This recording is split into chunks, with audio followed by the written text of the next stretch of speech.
Good morning. Hi, everybody. Welcome to today's virtual photography trip, our Thursday trip. Now, it looks a little different, doesn't it? Yes, it is a little different. Uh, I'm not in the same situation where I normally make these videos, but I put things together to make sure you still had your trip on this Thursday morning. And this is going to be pretty cool. It's two parts actually. The first part is on the ferry, the New York Waterway.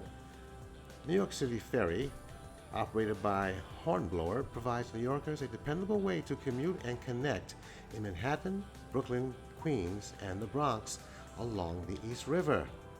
State-of-the-art vessels offer comfortable conveniences including charging stations and concessions, and they're the same price as a subway ride, only $2.75.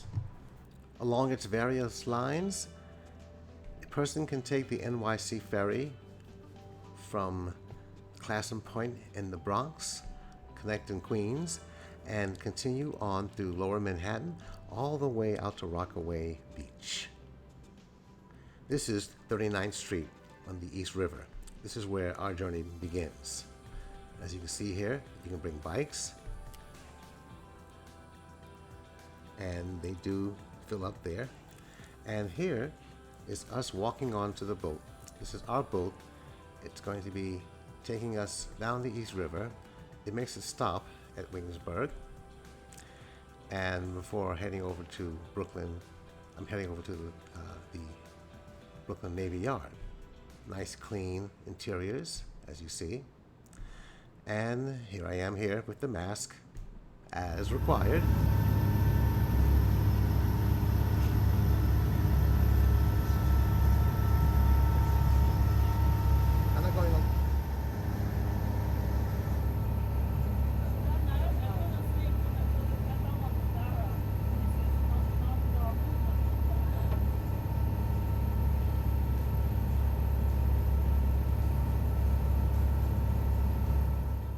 So about the Brooklyn Navy Yard.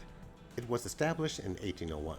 From the early 1810s through the 1960s, it was an active shipyard for the U.S. Navy and was also known as the U.S. Naval Shipyard, Brooklyn and New York Naval Shipyard at various points in history.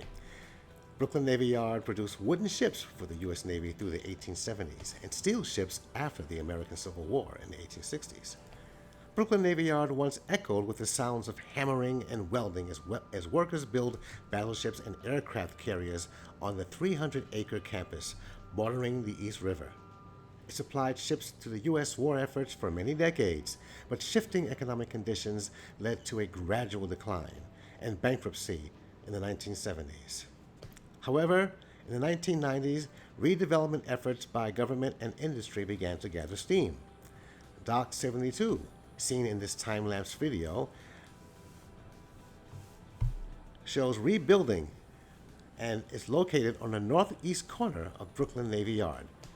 When completed, it will house WeWork offices. That's the major corporation around the world that provides office space and jobs and collaborative efforts. By 2015, more than 330 businesses were located in the yard, collectively employing about 7,000 people. Steiner Studios had become one of the United States' largest production studios outside of Hollywood. Many artists had also leased space and established an association called Brooklyn Navy Yard Arts. Today, the Navy Yard and its single-minded mission are long gone. In its place are hundreds of artists, and manufacturers doing their own things.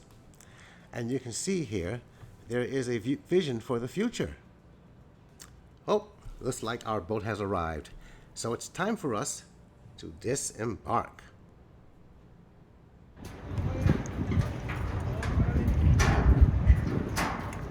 Okay, so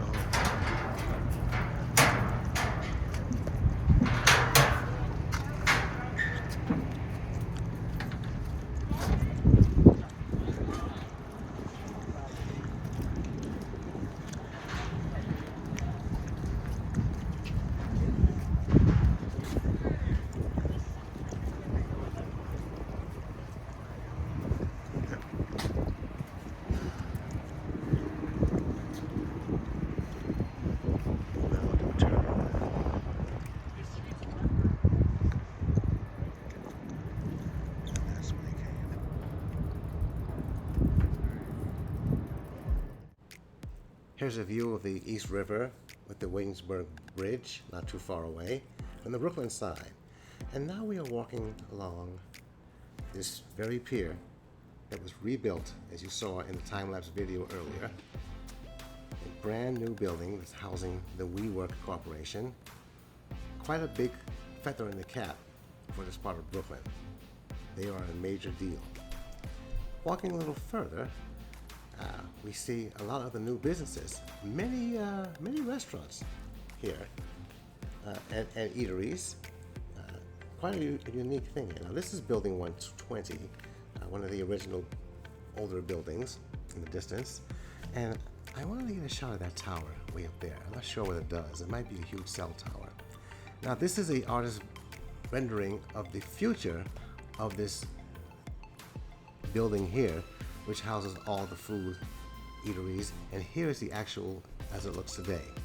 It's still more to come, but there are a few here already.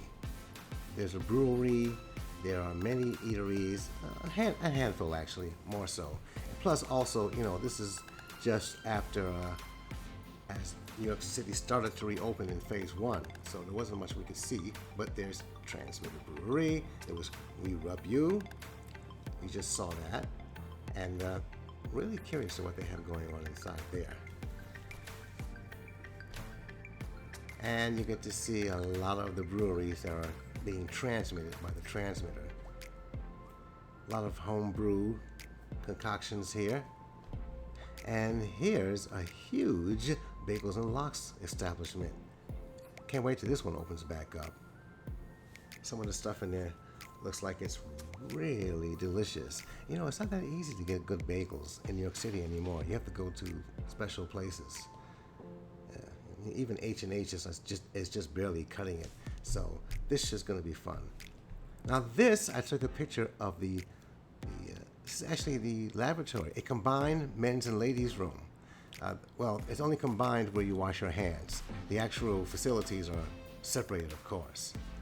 But it's pretty cool. It's kind of a communal. People wash their hands together.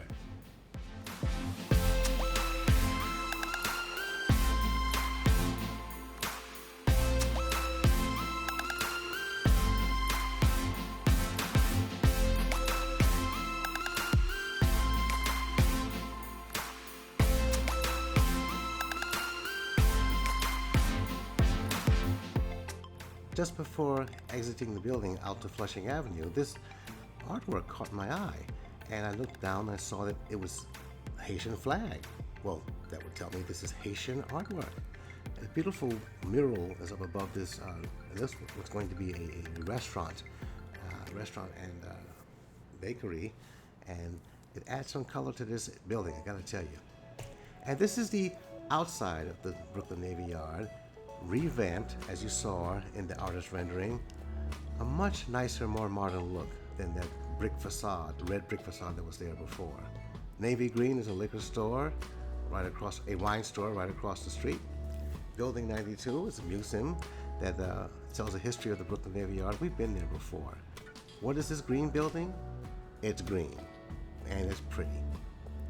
As we turn to walk up Claremont Avenue, it's going to take you away from the Navy Yard, but moving towards Fort Greene and Clinton Hill, with its beautiful old churches and wide streets, and its really unique kind of design for apartment buildings. Wonderful neighborhood. I lived there back in the 90s. And this is another church in Clinton Hill, the steeple. And I love taking pictures of old churches, especially on a beautiful days like this. So, after walking up towards the Cab Avenue, if you get hungry, you want to step into a Monte Caribbean kitchen and bar.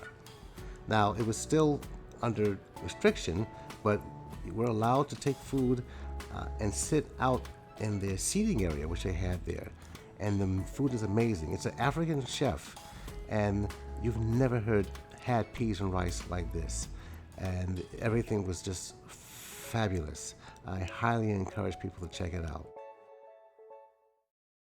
Well, as had often been the case when we traveled together, on these photo excursions. We ended up with a wonderful lunch at a wonderful restaurant, as you saw that we did. And then it's time to head back. Now, just being this the way we're doing it now, there's no need to retrace the steps going back over to the Navy Yard and getting back on the ferry and back. No need for that.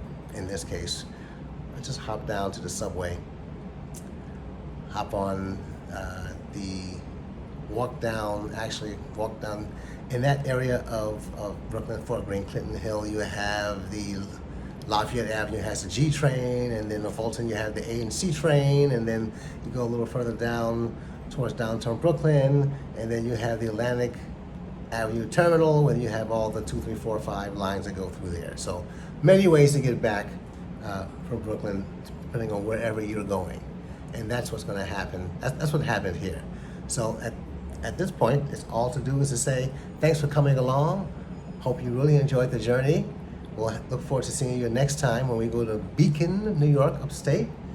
Until then, have a great, restful, healthy, fun weekend.